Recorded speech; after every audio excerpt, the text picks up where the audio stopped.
Welcome to Books on Air, the podcast that tells the story behind the book. Here's your host for this episode of Books on Air, Suzanne Harris. Welcome to Books on Air. I'm Suzanne Harris. You know, Books on Air is really a conversation between an author and myself about their latest work, their latest book. We talk about their background. We also talk about their inspirations for the book. And one of the big things that we talk about is what drove them to tell this particular story at this time in their life. It's really an insider's view of not only the writing process, but also the challenges of the creative process. So whether you're an aspiring author, a new author, or you're just looking for some wonderful new reads, sit back, relax, and enjoy the insights that the individual who is my guest today, I can't wait to introduce you to him, is going to give you. Today, I'd like to welcome Mr. Griff Ruby, and he's here to talk about his book, The Resurrection of the Roman Catholic Church, Guide to the Traditional Catholic Community. Mr. Ruby, it's an absolute pleasure to have you as my guest today. Thank you for joining me. Yeah, thank you for having me.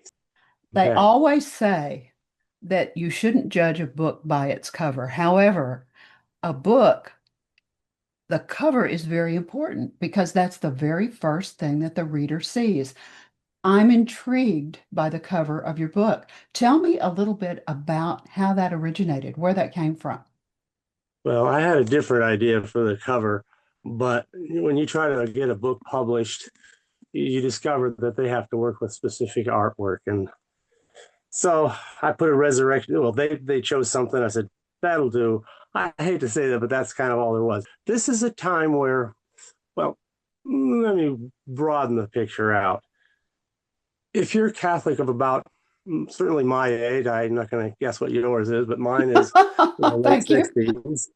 60s.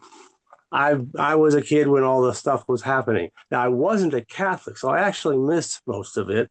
But even without being a Catholic, you kind of hear that there was some great big meeting that went on, and they called it Vatican II, and that there was we're going to do a lot more stuff in English instead of Latin or vernaculars, whatever, and so forth. So but that's all from a distance. To me, none of that went on made any sense to me. Or because I didn't grow up even religious, let alone Catholic. I had to find religion, the Bible and religion and, more about faith and finally the church and all this stuff the hard way on my own. And that's what's led me ultimately to where I am and now. And I hate to have to set straight just a small detail. This resurrection book is not really my newest book, except insofar it is revised later than any of the other books that I've got. The original, in fact, is my first book. But what's kind of nice is I see after all these years, it needed some tweaks, and there's definitely more history that has occurred since my initial edition. But on the whole, a lot of it holds up, in my opinion, pretty well. Well, every book has two stories. Okay. There's the book that you're telling us about that is, you spent a copious amount of time doing tremendous amounts of research, and you have an extensive bibliography, and the book is so well written. But what's the story behind the book?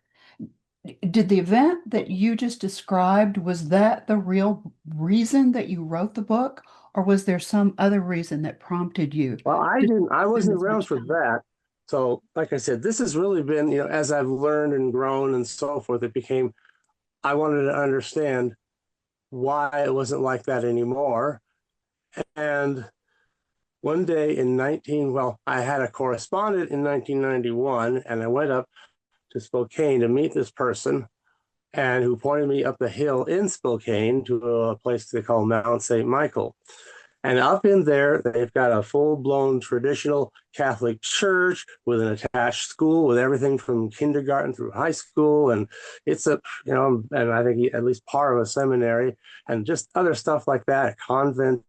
It's a whole massive hub of the faith up there, and everything is the old way. Everything's in the Latin, all the old theology, all the theology works that form the basis of what they teach. And so this is, and I saw that. I'm in awe. This is incredible. Where has this been all my life? But then there came more discovery, and kind of as I'm trying to realize that I don't know, where could these people have been? Where do they come from? How do they do what they do? In terms of just, I mean, I know about the church. The church is structured a certain way, and then here's these communities that they're not fitting the usual what most people think of as the structure, and yet they clearly have more claim on it. And that was kind of the interesting dichotomy that impressed me. I wanted to know more about this. And then they even introduced me to another society just 30 miles down the road in Post Falls, Idaho, where there's another traditional community and a priory for a fairly major traditional Catholic group. And it was interesting to see that how the two were somewhat different, but mostly the same, especially in all of what really mattered to me as just somebody who wants to have the Mass and the other sacraments as needed, as the church has intended to give them always and forever. Or when things got just changed willy-nilly, a lot of people were very concerned about that. They were disturbed. Now, some people may have thought, oh, they're great, but there's a lot of times, some people think if you put sugar on a steak, it's sweet, that makes it taste better. There's other of us that want to taste the meat, and not run the risk of, diabetes from all the excessive sugar and everything these days. So I wanted to know more about it, but there's no information. Most importantly, there is no book at that time that I could find to read that would just take me, the ordinary Joe six-pack off the street, and just take me around by the hand and guide me to what happened. What is the history? Who are these communities? What are the different controversies among them, and why? And what does all this mean? And how did this happen? Just all these different kinds of questions. There's no book like that. There wasn't. So what year did you start writing the book? Well, I'm getting to that because Okay. I wanted such a book. It didn't exist. So then I started getting all these periodicals and publications, books, anything I could find pertaining to this subject.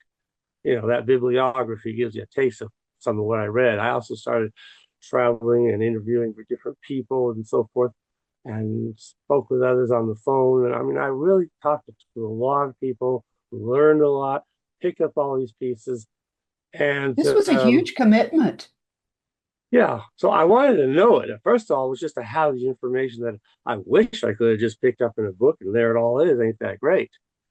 So 7 years after that, about 1996, I finally realized I had come to the point where I've got enough. My knowledge of this thing has gone from zero to practically encyclopedic. And I realized this is good stuff. There's a history here that's real important and needs to be documented. So that's when I sat down and started writing this thing, capturing all that history. I figured out what kind of structure I wanted for the book, and just putting it down. And about July of 1998, I finished my first full-length draft of it. And it's been added to and has grown a bit. The next thing was to figure out, first to run it past people, let people see if they've got any thoughts about it. And second of all, I still needed a little more fleshing out here and there. But by about 2002, I was able to reach a point where I can print this thing. They have these print-on-demand publishers, and that's perfect because people write a book, and if you sit, that's the problem, is they're going to print up a bunch of them, and you could, on the one hand, not have enough, or far more likely, you end up with 1,000 copies, and after you've sold, one to your mom and your dad and your brother and your uncle and and whatever other 6 people you can try to persuade to buy it, what do you do with the rest of that? Nearly 1,000 books, what are you going to do with all that? print on demand was perfect. If they only need 10, they'll make 10. If they need 100,000, they'll make 100,000, and everything in between. So it all just matches the market, and there's no piles of books anywhere to try to dispose of. So So I you decided I would started go with in that. 91 But and you started in yeah, 1991 yeah, and the book was finally published. Now, you did all of the research. I mean, you studied, you traveled, you interviewed people, interviewed original sources, and you finally yeah. published the book. The traveling and the doing the research is one thing, but the actual sitting down with the research and knitting it together into some kind of story or book that makes sense, that's really the hard part. How did you Well, do it that? took How some did doing, you mostly a figure lot of out what you patience. wanted Writing to is hard say? work. In what order? Especially you want to make it something that would be readable or Yes. hopefully pretty well written. Yes. I still sometimes wonder how well written it really is, but I guess ultimately it has to be up to the audience to make that decision as they hopefully at least crack the book open and start looking at it. So I had that written, and it was first published in 2002. Wow. And then a couple of years later, I decided to revise it again. I kind of like going from the beta version to the version one. And that held up pretty well. Although over the years, a number of things have happened. First of all, there's a lot of history that's happened. And the thing is, most of this is history. I spend the first 5 chapters and some introductory materials kind of explaining the general situation, introducing the reader to the whys and wherefores of this. And then starting in chapter 6, I begin the history itself with just individual priests and believers and the occasional bishop here and there deciding they're going to stick with what they were ordained to do rather than this strange new direction that they were getting. So they did. So that's the earliest chapter. And then some groups start to form in chapter 7 and another in chapter 8. And then still a different community in chapter 9. And finally, some of this stuff kind of comes together in chapter 10 in a number of events that kind of seem sort of pivotal to the whole communities when we first really got any attention. That would be around 1988 when Archbishop Lefebvre consecrated 4 bishops. And that made a big deal. It got in the news. It's like up until then, we were so under the radar. That's why nobody'd heard of it. So Did writing this book change you? Did you discover anything about it is yourself? well, it's my whole life, but it isn't the writing so much. I mean, that's kind of a good thing, but it is the research that changed me from someone who thought this is really neat and interesting, and I'm almost like a National Geographic writer, documenting some obscure community I found in some strange mountain pass that nobody else knows anything about, only to something where I'm involved. I believe in what these people are doing. It is my life. In a later book, I describe what I'm talking about here is the hill I'm prepared to die on, and I mean that. So I guess you could consider that life changing. I think so, yes. So Is yeah, it was there a whole community, and that's the thing. This isn't my story. I wasn't even involved until somewhere in chapter 11 when I don't barely even mention that, but is there rather is there all one the people chapter about me. or is But there one particular um, section of the book that you think is the most important that you really want to point our readers to? Or is it I mean, what I've heard from you really is that everything builds on itself. Am I it right is, with that? yeah. I know some books kind of lend themselves to things like that, or like particular quotes. I've got 2 books that follow this one that are kind of like theological footnotes to the whole thing, but that is a whole big story in itself. And each of those has a really great quote that I think could be highly relevant to what's going on and to my commitment. If I had to use a single quote for each of those books, I know what quotes I would use. This one, strangely enough, doesn't seem to quite have that because it's more, well, like I said, it's introductory It's taking the person by the hand. So for somebody, they might like some of the introductory parts where the explanations are interesting. Others might be more interested in the history, either early or later on. And we're going through history. And then there's a number of supplementary materials at the end. I have an appendix, which I give the title, The Pope Condemns Vatican II. Sounds wild. But what that is that a lot of Catholic popes down through history have commented on a number of different things they've seen among various sects and dissenters and whatnot. I condemned these things and explained why they're wrong. And then these are exactly what the Vatican II religion is now doing. So let's see what these popes have to say. We're listening to the Pope here. I mean, can you really be Catholic without listening to the Pope? The Pope has taught a lot of things here. And all of a sudden, here's this thing, and it just totally flies in the face of that. How? Why? What does that mean? You shouldn't have to say, well, I got a Pope over here who says this, and I got a Pope over there who says that. What am I going to do? I'm just a poor believer stuck in the middle. What am I supposed to do? But actually, they have a very specific solution. If there's something like that happening, you stick with the old because that's got all of, over, almost 2,000 years of history behind it. Whereas the new is something that somebody just decided to make up within our lifetimes. Mm-hmm. Certainly mine. I mean, that really, recent. you're really taking a beginning Yeah. position and you're moving along and you're showing how the church has changed and you're giving reasons why the church has changed Yeah. and how it's So, changed. well, Am the I key on thing target that with I just, that? yeah. Well, probably the key discovery is that may shock some people. I understand that. That organization that now runs from Vatican City is not legally continuous with the organization that ran from Vatican City from up until Peter took the see to Rome back in the first century, clear until at least no earlier than the death of Pope Pius XII in 1958. So for that span, it's totally clear what's going on. The progression is absolutely clear, logical. Not that there can't be some development and infleshments of everything, but you see the original doctrine just growing stronger and clearer and so forth over the years. And then suddenly there's this Vatican II comes along and it's this huge sideways motion. We're going sideways. We're not rolling down the hill. We're twirling, like a car going up and down in every way, where it's the way it's not supposed to roll.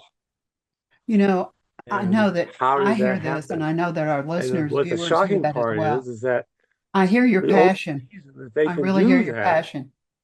well, is because they're not the church anymore. God protects the church. He keeps the church on the straight and narrow.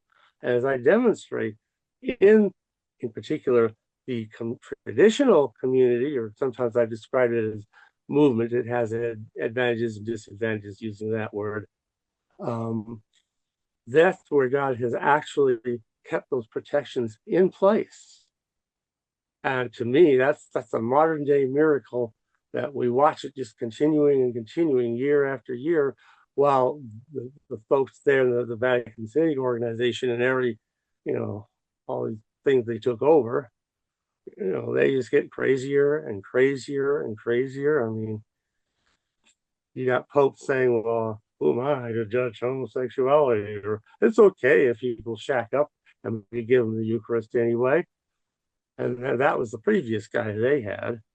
And this new guy is already getting some strange things too. So, I mean, it's like, I'm just wanting to tell Catholics, you don't need to put up with that. You shouldn't put up with that because, I you know, know that the people who are listening to us are saying to themselves, this is a fascinating book, and I really want to know where I can get it. So I'm going to give them some information, and then let's talk about where else they can find information about you. The book is obviously available on Amazon. Now, let me yeah, give you the specific title of the book. It's called The Resurrection of the Roman Catholic Church, Guide to the Traditional Catholic Community by Mr. Griff, Griff, last name Ruby, just like the stone, Ruby. Now, if you go to Amazon and you put in his name, you'll find not only this book, but you'll also find the additional books that he's mentioned as we've talked. Now, I know that you have a website, Mr. Ruby. Where can our listeners, our viewers find you on that website and find out more about your other books as well? So this would be Mr. Ubi Petrus. So it's kind of a run together of three words: Mr. Hi, Mr. So and so, okay, MR, and then UBI is where, and then Petrus, Petrus, Peter, where Peter is, Mr. Where Peter is. That's the name of it. Oh, And that's great. there's a MrUbiPetrus.com, which is a website that highlights my books and so forth. One can also use that place to say they had a question for me, things like that. I can What else is there? hopefully get Can they word of it. find out more about you as a person in general? Is there a bio there? A little bit. I don't talk much about it, but there's a little bit there. The other part would be I have a YouTube channel, Good. and it also has the name of Mr. Ubi Petrus, but without the .com part, of course. And on, and on that, I have a lot of videos I've uploaded. These, not only these interviews I've been having recently, but others that go back further, and also talks that I've given and just describing the whole situation and what's going on and so on. So, like, there's another shocking finding. If that society isn't the church, what does that mean? Does that mean its leader is not a pope? Well, yeah, he's in charge of the wrong church. He fails to be a pope, not only because they've been demonstrably heretics for now several decades, unbelievable but true, but also in as much as they're not the pope for the same reason the chairman of the Southern Baptist, committee, Southern Baptist Church is not the pope. At least that guy would be more honest about admitting that fact. I'll give him credit for that. But this guy is no more pope than that guy. And that's what needs to be figured out. But there has been infallible teaching. There can be again. And although there actually is no serving pope currently at this time, and hasn't been for quite a while, a condition we call sede vacante. So, and that would be like that. In other words, the chair is vacant. And that really describes how things are. There's no real voice of Peter, but there's so much that Peter has taught us over 1900 years of the church's existence that we have plenty to go on until hopefully, prayerfully, one day, the voice of Peter will again one day be heard. And I believe also in trying to labor in that direction to what small extent I can. This is just fascinating, and you're so passionate about the message. I know that our listeners, our viewers, are very interested in this. And let's give them the people who are seeing us will become readers and they will purchase a copy of the book. They will sit down with the book. Now, this is not a simple book, and it's not a book that you're going to sit down and try to read until the end. It's a tome, it's a large book. So what people will do is they'll sit down, they'll read, they'll close the cover, and they'll think about what they've read, and then they'll go back to the book and they'll read more. But eventually, they will come to the very, very, very last page and they'll read that last page and they'll either physically or electronically close the back cover of the book. When that happens, what do you want that person who has become a reader and who's read the book, what's the real takeaway for that person The from you? takeaway is, that the Jesus Christ founded the church, which now exists specifically and exclusively among the traditional Catholic community. And that's where we should be going. That's where we need to go. And the more people go there, the more the church will be able to make a real comeback. And that right there is the main lesson that everyone should come from, is that that's what's authentic. The other substitutes are just substitutes. And this is the real thing. And that's what I would want for anyone and everyone to find this. Find it for themselves, check it all out. I encourage due diligence. People can't just read something, well, it looks good to me. Look things up, check it out.